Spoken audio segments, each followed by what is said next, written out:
It's a peaceful little corner of the world. Fields, forest, and farmland. Oh, wheat, soybeans, and corn. A trifecta for nature lovers like Howard Eberly. I like everything. We have 3 creeks. We have some beautiful woods, hardwood and pine. The man from Verina knows every square inch of 4 Mile Creek Farm. A little later in the day, there'd be a dozen deer out there looking at you. He calls this place along Route 5 heaven and home. 4 generations of Eberlys have lived here. Not much has changed since his grandfather bought the farm in the late 1800s. Just 12 miles from downtown Richmond, 4 Mile Creek feels more remote. It's a great place to live. This land has more to offer than just natural beauty. The area is rich in Native American and colonial history.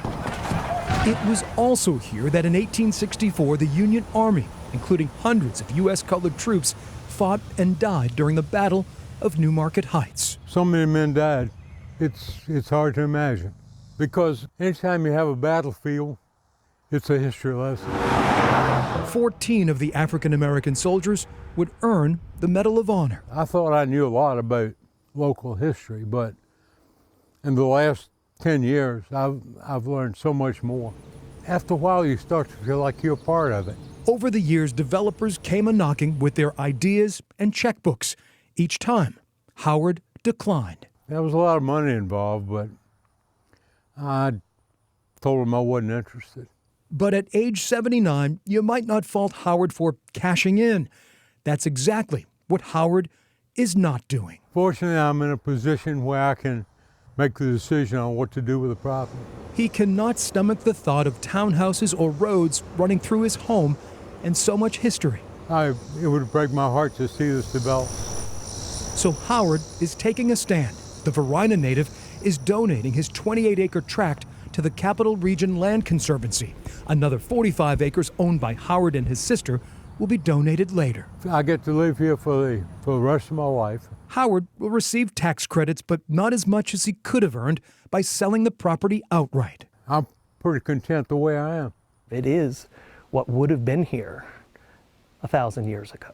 Once it's gone, it can be very difficult to try to restore it. The Conservancy's executive director, Parker Agelasto, says Howard's gift is nothing short of heroic. Somebody who takes that extra effort to see the really big picture, absolutely, they don't come often.